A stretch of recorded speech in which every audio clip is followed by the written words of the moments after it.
Hello, everyone, and welcome to our Veterinary Focus Week. Today, I have one of my good friends who I just want to give a hard time. A non-vet, yes. For Veterinary Focus, we have a non-vet. Today, we're going to focus on nutrition and nutrition training for veterinarians, and why we want to address a little bit. Why is there this huge divide? And frankly, veterinarians are tired of people using Dr. Google to get information about nutrition. Unfortunately, what I see in most veterinary practices is that all the nutrition is coming out of a bag or can from a large conglomerate corporate pet food company that spends a lot of money training veterinarians and contributing to continuing education and conferences. And I just went to one of these big conferences, and let me tell you, it is like big pet food everywhere. Everywhere. Every review of the matter says that it's not a kind of a hidden thing. I mean, there was a study by a group of veterinary nutritionists over this side. It was by Bekarova et al. The problem is that what Sava was saying, veterinary nutritional assessment is vital. Vets need to do this in class, or in when they've got a dog in front of them. And it turns out from this review, while 90% of dog owners wanted the nutritional assessment, only 15% actually received them. So this group, Bekarova et al., went into Europe. There's 4 or 5 nutritionists. They're quite well known over here, Marge Chandler and a few others. And so they reviewed the veterinary departments. There's about 27 that they reviewed across Europe and EU, Russia, that kind of area. And they found 20. First of all, they reviewed in the US, you've got 27 veterinary departments in the US. 22 of the 27 only offered minimal nutritional courses, and 5 didn't offer any nutritional whatsoever. Okay, that was in 2010. So that was by Nessel and Nesham, 2010. So if you want this review afterwards. But the juicy one regarding the industry link to the pet food, the veterinary departments, was by Bekarova in the EU. And they said, in terms of hours spent teaching clinical nutrition, young vets receive 19 hours in total in average across EU schools, with some schools spending significantly longer and others spending significantly shorter, but all spending significantly longer than the US schools. They went on to state, while the deans wanted some non-branded textbooks might help. So they asked the schools, what can we do to help this situation? And the dean said, we'd like some non-branded textbooks might help. And the authors of this study suggested the Mark Morris Institute as a resource, a group they describe as a non-profit veterinary education foundation who provide feline and canine nutritional lectures and laboratories. This is crazy because if anybody knows, Mark Morris produces Science Diet. Okay, it's Hill's Pet Food. And the people that wrote this study, she's an employee of Hill's Pet Nutrition. So this was a review. This whole study was a review of what's wrong, how many hours you're getting, on average 19 hours across the whole degree spent on nutrition. I mean, I would do that in a weekend if my kids weren't around. It's not to slag off these. We're never criticizing the vets at the coalface. We're just saying there's clearly a problem here when 22 of the 27 offer a minimal amount of hours in the US, with 5 schools offering no nutritional training, but 19 hours on average across the EU. And then when offered, like the deans are saying, can you not just give us some non-branded textbooks? Because the veterinary departments are completely tied up by dry pet food companies. These guys recommend Hill's Pet Food. What they're recommending is the Small Animal Clinical Nutrition, which is this enormous Bible of science that supports, surprise, surprise, high carbohydrate diets using little to zero studies, because dogs don't need that at all. That this book is held up as like, deans are crying out for some independent information. Well, how about this book written by Hill's Pet Food? And it's like, how is that the conclusion of the study? But these are the reviews. This is what the reviews are saying. The reviews aren't saying that the vets are receiving huge amounts of information on nutrition. They're saying they're receiving very small amounts. And Wasava are saying it's one of the 5 pillars of health, a nutritional assessment. And they're showing that 90% of pet owners want them, 15% of pet owners are getting them by vets because the vets aren't equipped for this. And they feel the stress of pet owners coming in and disagreeing with them because the pet owners are resorting to going to lunatics like Judy Morgan and my site and a few others, and listening to what they have to say and going, that kind of makes sense, that they might like a bit of fresh food. And then the vets who aren't equipped for the conversation feel that it's a like it's a threat, like it's not a threat, but it's like you're having a go at their ability, and it's like right. I mean, they feel like their knowledge and intelligence is being threatened. Intelligence is being threatened, but that's not it. And they become defensive. Yeah. But the thing is, if you have a pet parent standing in front of you who says, look, I'm fed up. My pet has all these chronic problems. I can't get the GI tract straightened out. I want to feed real food. I want to make a homemade diet. How do I do that? Veterinarians are not taught how to do that. No. And I actually, weirdly, because I never learned how to do it in school, and I was an animal science major in my pre-vet, so I had to take 2 semesters of animal nutrition, but it included all animals, and we had to learn how to formulate diets and what the requirements were, but nothing like that in veterinary school. So when we first moved to North Carolina, I had a house call veterinarian, but she was from the Czech Republic or somewhere in Europe.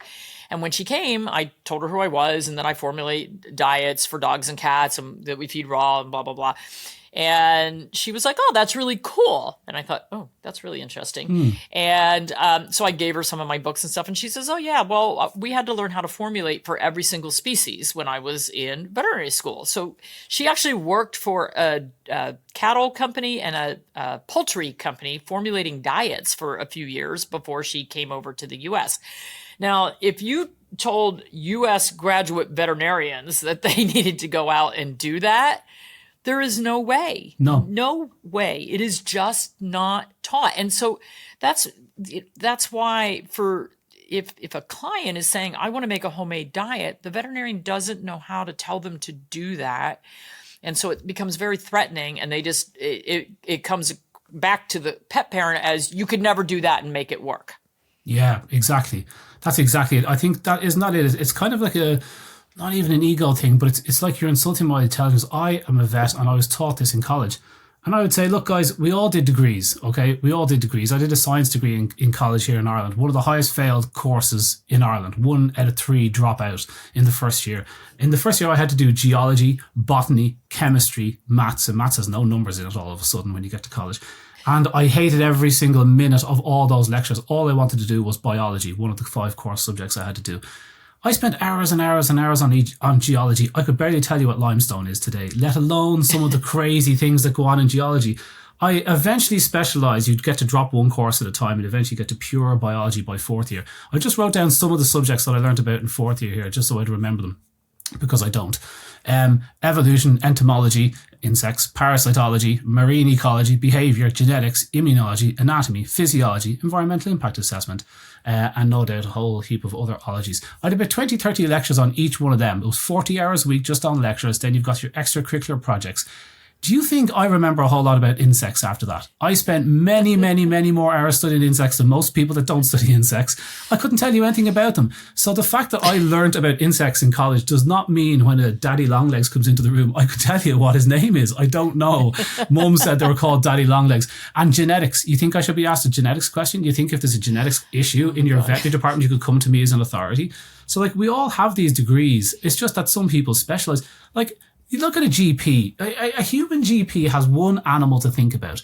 And even still, after that incredibly intensive medical kind of course and 2 hours in practice, and then they're out on their own, they are called general practitioners. They're not even, it's not like you're specialised eyes, ears and throat or pancreas or hormones or young or old or skin.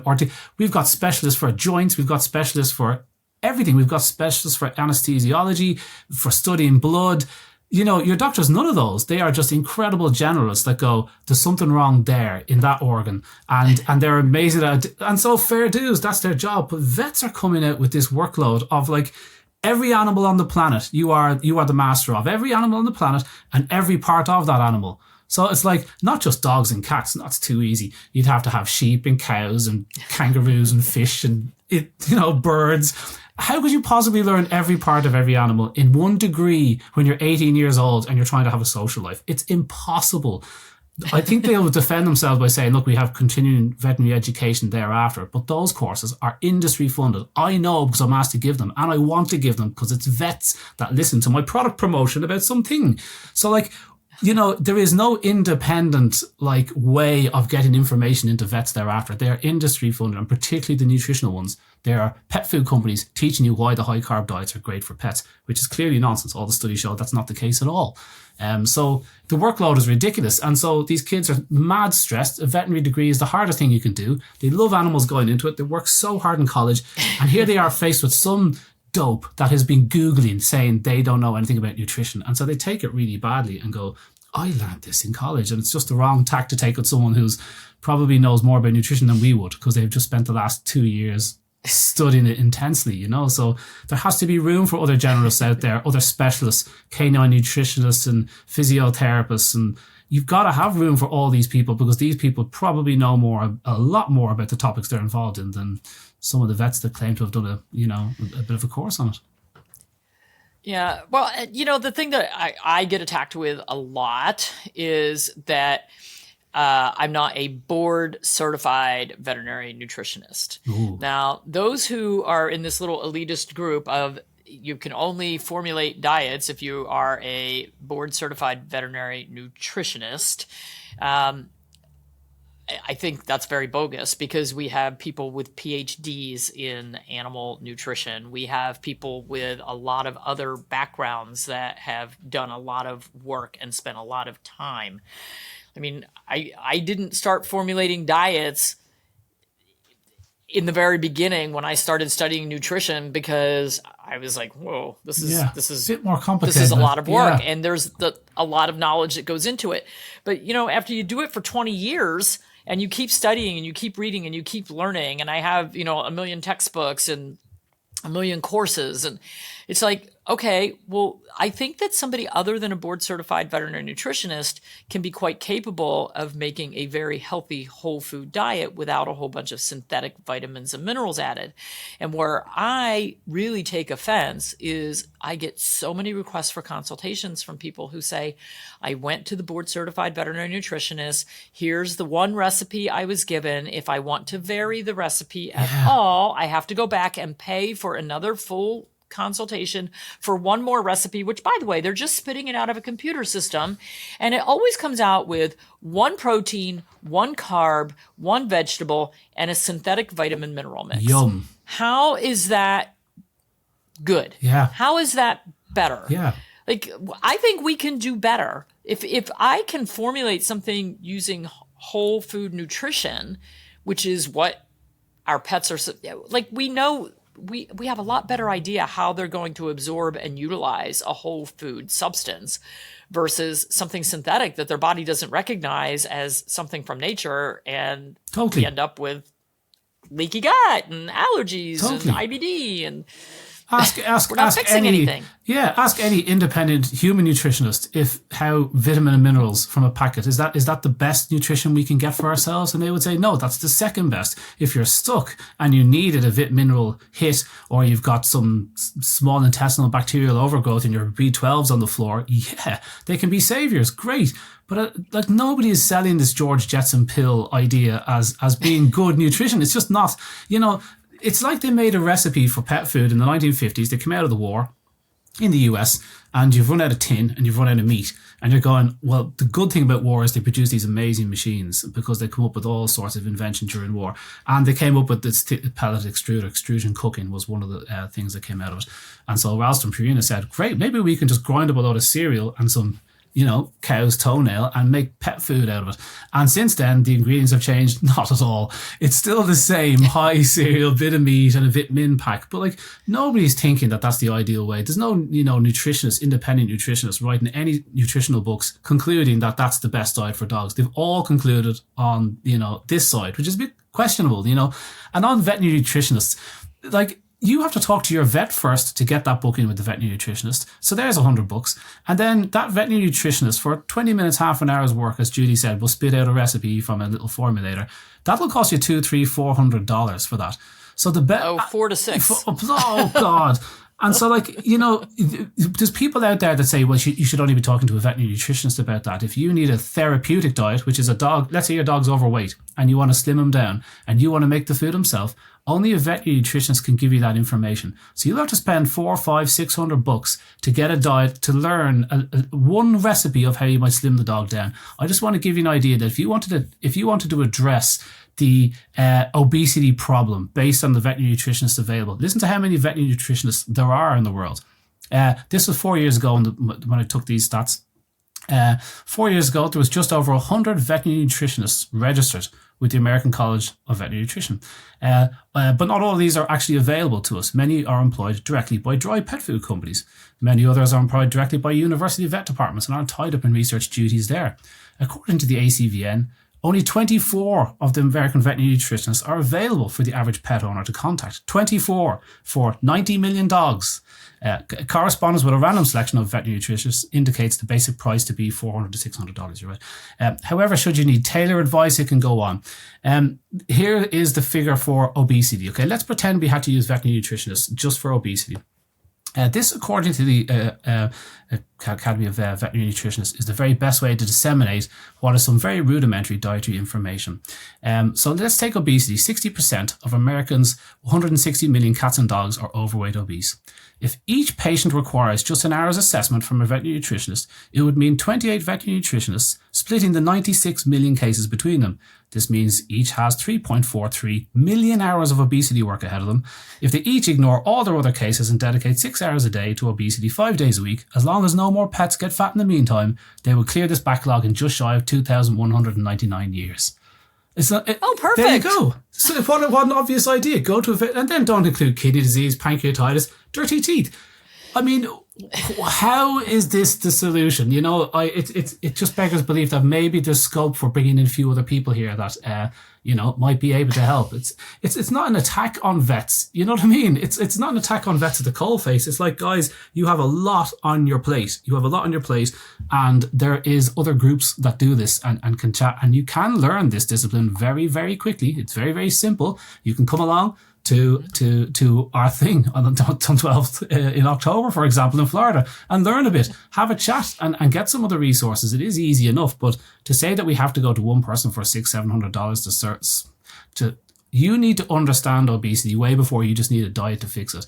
If your dog is overweight, you need to understand why he's overweight, not just be given this, okay, I'll give this protein and a carbohydrate for obesity. You know, it's that veterinary nutritionist one really winds me up. It's like, the most expensive way to solve the problem. That's what that is. The very most ridiculous, most expensive way to solve it. It winds me up too, because it is one of the things that people throw in my face all the time. And I'm like, okay, well, I can go back to school for 5 more years so that I can get that certification so that I can learn how to do things the wrong way. That's perfect. Yeah. And they don't want to hear that. Like, we've done a year's extra course on top of our veterinary degree, and we're now a veterinary nutritionist, and they're all employed by dry pet food companies. We've got one veterinary nutritionist in Ireland. They've got one in England. They've got three in France, very luxurious in France, but they're all owned by Royal Canin. So, like, we just don't have any access to veterinary nutritionists here. We have one that, is jam-packed. So the idea of going to a veterinary nutritionist for that sort of information is a good idea for some people if they're in dire need. God knows there's complicated cases out there, and veterinary nutritionists are awesome at that. But to think that they're going to be tied up with the minutiae of daily pet feeding is just nonsense. Our vets need to get up on that, right. But it's difficult as long as the... Well, and I think it... I do agree with part of the argument that, like, we need to know enough about the animals and the diseases that they get. Yeah. That, so if you're just plugging things in a formulator and you don't understand copper storage disease or kidney disease or pancreatitis from the medical standpoint, like, you've got to have enough background and understanding of that. And so I do think that there are some people formulating diets that don't have enough veterinary background. Yeah. But, this is where the veterinarian can work with that person who is formulating diets for the client. And so, we kind of need that veterinarian to be the middleman and say, okay, look, I don't know how to formulate these diets. That's great. I admit it. It's fine. I wasn't taught it. It's nothing against me. But here's somebody who can help us, and I'm willing to work with them. And that doesn't require a crap ton of time. It basically means saying, okay, my concerns are I don't want 20% fat in the diet because this dog has a long history of pancreatitis, even though fat is not the only cause of pancreatitis. But, having the veterinarian have some input can definitely be helpful. I mean, I will not formulate a diet for somebody unless I've seen all the veterinary records and I've gone through them and I know what it is that we're dealing with. So for me, that works out great because I happen to have that little veterinary degree where I've learned a lot about what's going on in the animal. So I think that we need to get out of that box of it has to be this board certified veterinary nutritionist. And like, do you know who owns Balance It? I mean, I think it's a veterinarian. It's probably a veterinarian. If it's it's formulated by here's a couple of ingredients and it may be corporate something else. It's very popular, and vet nutritionists are big fans of it. But whatever about supplementing with vitamins, which is okay, they are readily absorbed, and that can actually be part of their problem because you can actually OD in them a little quite easy. But the minerals are the problem. Minerals are not from the land of the living; they're inorganic, and the gut membrane does not like them, doesn't let them through easy. So it wants that mineral bound up with protein, so holding the hand of a carbon molecule. So that's how all those metals get in: calcium, zinc, selenium. That's how all those get into the body, by holding the hand. It's called chelation. It's how it's found in nature. And when you supplement with, I'm not going to name any, but poor quality minerals, in other words, non-chelated minerals. Chelated minerals are very expensive. They can produce them, but they're very expensive, so you don't get them. So for the poorer minerals, zinc oxide and whatnot, in pet food, dry pet food, that stuff is hard to absorb. So dogs only get 1/10 of the zinc oxide that you feed them. And the solution is, by dry pet food companies and AFCO now, is that, we just increase the amount of zinc oxide you have to feed to pets, as if this other 90% of the zinc oxide they take in has no effect on them. But I just found some cool studies in pigs that shows when you feed them, the more zinc oxide you feed them, the more dysbiosis the pigs have, because you're not feeding nothing, you're feeding something. That stuff has to be taken out of the body and processed and whatnot. So the whole vit mineral kind of idea and using it as a product, if veterinary nutritionists are leaning on that as the ideal way out, I think you're right though. I think if veterinary nutritionists and vets could focus on dogs with disease and diets there, where you do need to understand the processes involved, say, look, the dog's got liver disease, that wouldn't be the first way I would go. That's great. And then leave the general stuff, the basic kind of diets, and having a bit more trust. It'd be nice to have 2 or 3, 4 resources that vets trusted, where they said, look, you can make your food yourself. That's how you do it. There you go. Go there. I learned from the same place. And if the poo hits the fan, then the vet is brought in, where they have to think about what's being fed and think about their veterinary learning. I think that's great advice, save for the major diseases. And usually, And the thing is, there are so many complete and balanced recipes available that were formulated by people who know how to formulate a complete and balanced diet using whole foods. I mean, Karen Becker's got recipes out there. I've got recipes out there. Do you have recipes out there? Mine are general. Mine are, but they are. I always make sure that if they're to be assessed, that they would pass the AFCO kind of criteria. Yeah, just in case. So, I mean, there are recipes available. So it's not like, I would say to veterinarians who have clients coming in saying, I want to make my own food, man, download some of those, print them out, hand them out, and say, if you're going to do it, you got to do it right. Don't leave anything out on this recipe. Like, follow the directions. That's a good idea. Have them printed out on little A5 PDFs at the counter going, there you go. There's turkey stew. There's a chicken one. Do you want to do it raw? No problem. Do that, and that. Just have the PDFs at the counter, and then it's hands off. And if anything goes wrong, listen, I printed that off Judy Morgan's website. That's JUDY or all that tree. But that's a great idea that they have those resources. I mean, the Raw Feeding Veterinary Society is trying to do that. The Raw Feeding Veterinary Society is a group of vets that promote raw feeding, so not all vets are against it. And there's hundreds of vets in there, and they do have handouts but it's usually for kind of saying, look, this is the hazardous microbiology stats. This is, the health stuff. Whereas what you want is like a simple page. That's a great idea. But then they'd have to have it from a resource that they trusted. And, if you're on the raw circles, it's like, well, you would say that you promote fresh food. And it's like, well, where else are you going to get this information? You're going to have to make the leap. But that's the biggest complaint. Like, my vet friends who are so against people making their own food, they're like, do you know how many animals I see come in here with nutritional deficiencies because people are making their own food and they're doing it wrong and they don't know what they're doing? And I'm like, well, then you could teach them how to do it right. Well, I don't know how to do that. It's like, well, it's pretty simple. But you know what? It was, I just read something the other day that some statistics, I'll have to find it, was statistics on the number of animals who actually have nutritional deficiencies on homemade diets.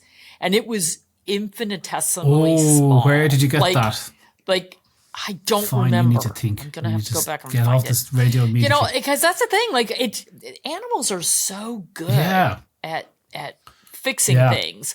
Like, dogs who are not getting enough minerals in their diet, they're going to go out and eat dirt. Yes, that's it. I mean, it comes in waves, as Nick was always saying. Like, your nutrition doesn't come perfectly complete in every meal. Like when your kid comes off mum and it's like, okay, what does this eat? And apparently she only eats pear mixed with spinach, pear mixed with potato, pear mixed with everything, and she'll eat it. And now I still have these stand-up battles with the kids when they're eating their food and they leave things on the plate and I'm like, eat that. And they just pick the pasta or the rice out of it. And I'm like, oh, the worst thing on the plate, eat the good stuff. So, it's not like we have any idea what our kids are getting, but I think there's a whole lot of fear from people when you come off the back of dry food and the percentages and the molecules and, it's so scientific, it says it on the front of the packet. It's very hard to move away from that and just say, look, guys, it's as easy as feeding yourself. It's no more complicated than feeding the kids. But it's hard to make that leap for some. And so there's a great allure to kind of feeding the food. This is for golden retrievers and this is for Labradors. You can see why the vets can give over. And so it's hard to move away then and go, but then what do golden retrievers eat? And what about Labradors on Tuesdays when it gets cold? And so there's a huge kind of hang up about fear and balance and stuff that particularly vets will have. But having those PDFs is a good idea. There's also formulators exist. And so why don't they put their veterinary nurse through a simple nutrition course? Plenty of them are backed by all sorts of groups that you want to kind of like. And put your veterinary nurse through it and then have a nutritional school. And you pimp her out by the half hour nutritional courses. That's a good bit of revenue for the veterinary clinic. If the vet's not prepared to do that, have a vet nurse that's going to do the basic courses. And then that's a revenue stream for the vet. I actually had a technician in my practice. We called her the food guru. It actually said that on her name tag. Nice. Because somebody could come in and they could say, well, we always ask, what are you feeding? And so they'll come in and they'll go, I don't remember the name of it, but it's a green bag and it's got like a Labrador's head over here and a mountain over there. And she knows exactly what food it is. Like she is just so up on everything. And she knows how to formulate diets and she knows the TCVM principles of the diets. And so I was like, you know what? I don't have time to do a consultation, but feel free to schedule one with her. She'll walk you through it. And, it was something she loved to do. She just had a passion for it. Yeah. And so if you can find somebody who has that passion for that, and I mean, she was a graduate technician, so she had all the veterinary knowledge, like, this is like the perfect person. And maybe we need to find that middle level person that can help the veterinarians. Actually, the AVMA just shot down a mid-level, in human medicine, we have the doctors, the MDs, and then below that we have physician's assistants and they less school. And then you have nurses and all the other levels. And then we have nurse practitioners. So it was proposed to have a level between veterinary technician and veterinarian and have something like the nurse practitioner or the physician's assistant in between that could actually examine an infected ear or an infected anal gland and prescribe. And it got shot down. Why? I guess they felt threatened. They basically said that anyone less than a veterinarian should not ever diagnose or prescribe. But it's okay for humans to have apparently. That's just... Yeah. It's just they feel threatened. And, for a long time in this country, and then it kind of went state, but the dominoes started to go state by state. Veterinary practices could only be owned by a veterinarian. Yes. And when I worked in New Jersey was one of the last ones to fall. And so when corporate practices wanted to come into the state, they said no. Has to be owned by a veterinarian. I remember having a conversation with a girl in Colorado, and she owned a vet clinic, and she was not a veterinarian. I'm like, how do you own a veterinary clinic? And I mean, she was not a technician. She was not a veterinarian. She was just a person who owned a vet clinic. I'm like, that is really odd to me. And then New Jersey, like the first small corporate group came in and they said, well, the owner of the corporation's a veterinarian. And they kind of went, and they finally okayed it. And of course, now all the dominoes have gone down. And maybe that's part of the reason why you don't get a veterinary nurse talking about nutrition in a corporate owned kind of clinic, because Mars employs 50,000 veterinary professionals, not just vets, but nurses and whatever else is involved. 50,000 in US alone. Mars candy company.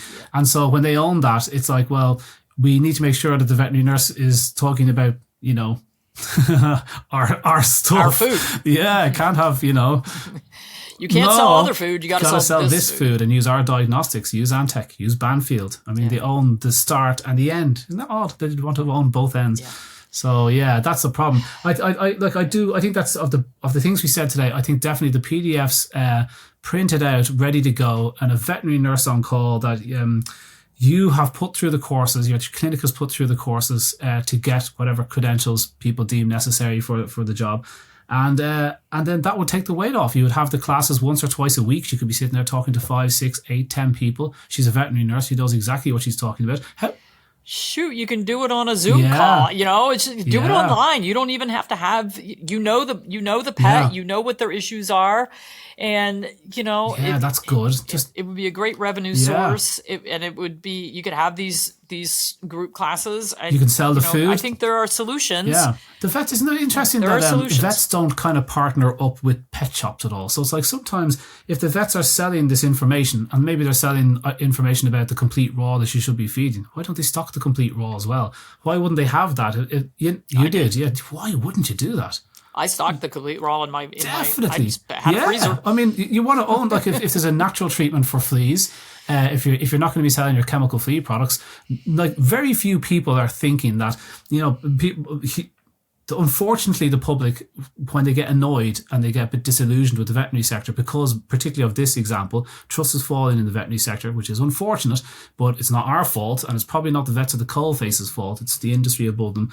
But as the people get disillusioned, they stop trusting the information that comes out of the vet. So maybe this person comes in, once you start looking at the food, you start going, maybe there's a natural solution to my flea issue that I don't have. And so, but the vet, that doesn't need to be threatening to the veterinary clinic when you would say, okay, there is natural flea solutions. There is Vermex that's recommended by a lot of natural vets for good issues. And like, so you can have all these different products that are just simply more conducive with, once you go the natural way of feeding, you do start questioning a few other bits and pieces. And it's not a threat. You've just got a wall there that's kind of green in colour, as opposed to the wall that's whatever other colour for pharma, and people will buy that off you. Once if a vet tells you to buy something, and your veterinary nurse, you've just done a 15-minute Zoom call, that's the complete raw you need. That natural flea treatment, come into us twice a year for a fecal egg count, you're done. Like, people would go to that vet would be out the door busy, because people are contacting me. Well, where are these vets? You just described my practices, and actually that was how Naturally Healthy Pets got started. Because in my practice, we didn't have prescription diets, and we didn't have chemical flea and tick products. We had natural products. We had a freezer with a glass front out front where people would come in, pull out the food that they wanted. I mean, if I had a bigger clinic, I'd have had 10 freezers. But, and I would have had a lot more product out there where they could see it. But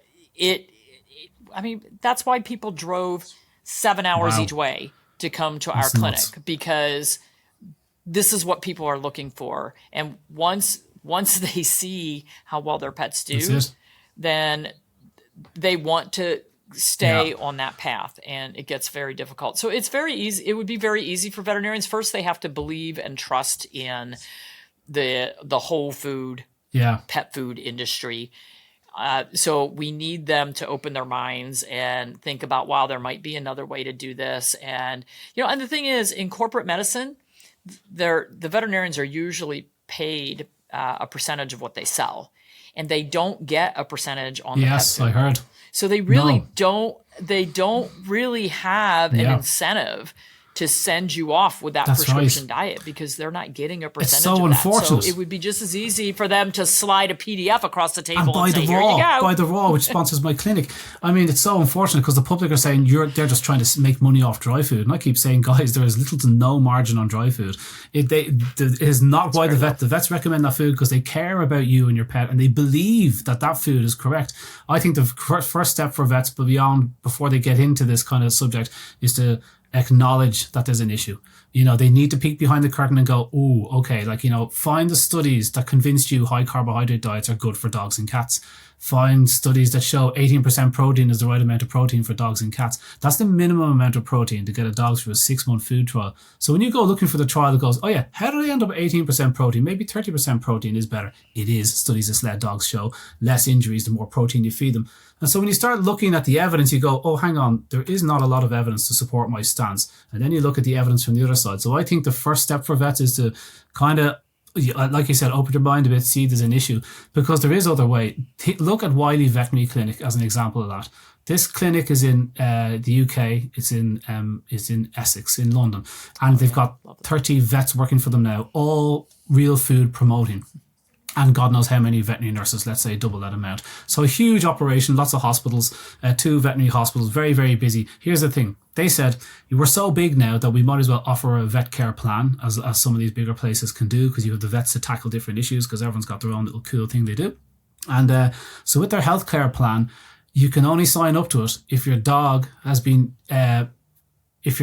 eating raw. So if your dog's been on kibble longer than a year, they won't take the dog on the healthcare plan. And I thought, ooh, why not? Because this healthcare plan, when you are paid, all the health issues are taken care of by their hospital. So they make money the healthier your pet is. The less their vets are tied up doing the work, they make money. So what's the advice now? No kibble, no flea treatments, no wormers, no annual boosters. The same message we've all been trumpeting out for 20 years, they're doing. And so they actually make money from healthy pets. They make more money stopping your pets getting sick. Isn't it? What a gem. That's the way medicine used to be. Why would you keep going back to the witch doctor if you're getting sicker and sicker? Like, I've got an example here for somebody very close to me here, hanging on to every word their consultant is telling them. And he's not in good shape, and he's getting sicker and sicker, and now he's on these incredibly strong immune system suppressants. I was like, you haven't explored diet or high-dose vitamin D, which, look at the studies, look at this, look how effective it might be. I think, the jabs are there. And so, I think... I think there's another way to do health, and but the first step is very hard for the vets, because they need to say they're so busy, they're so stressed, but maybe some of that stress is in the back of their mind. This isn't actually, I don't want to be selling products. The best doctors, don't forget, get you off drugs, not on them. So I think that's exactly. Maybe why vets aren't so happy at the moment. A lot of stress there, a lot of pressure on them. Yeah, there is a lot of stress. Connor, as usual, you are just a fountain of information. And, this topic for us is just like, this is what we talk about. And for anybody who has not read Dr. Conor Brady's book, Feeding Dogs, it's over his left shoulder there, back on the windowsill.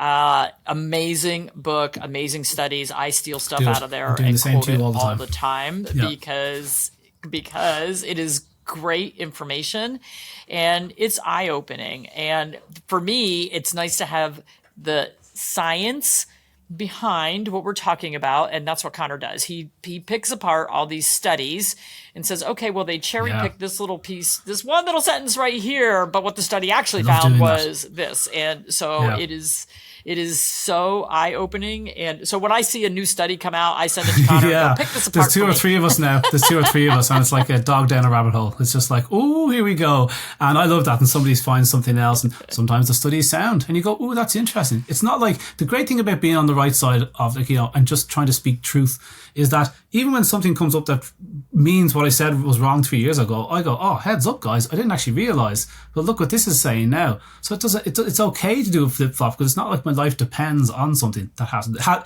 happened yet. But like, if you're stuck into this, like, I must promote this, it's very rigid and it's a very difficult way of living. But now you can just take in any study, and if somebody says, oh, blueberries aren't good for dogs because look at this. But then this is information that people need to know about. So yeah, look, follow Judy Morgan for these sort of ideas. Talk about Robin ideas. Your socials are awesome. Whatever's been happening the last year is embarrassing me, and it's not fair. And so that's where I get a lot of my ideas from. Well, that would be Gwen and our team, and they are amazing. And actually, I usually wake up in the morning and look at my social media pages. Yeah, I said what? Oh, look how smart I am. Yeah, nice one, Gwen. Exactly.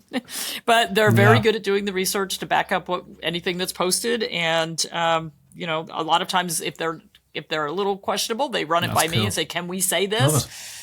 And 99% of the time, it must be very relieving to have a team after years of trying to do it yourself and trying to run everything, and then now you've got a team that can, how relieving that must be. So I'm looking forward to that day of having millions. And that's it. It's happening soon. Okay, Judy, I love that. I could do that all day. Until the next one. I love that. Yep. Cheers, Judy. We'll talk soon.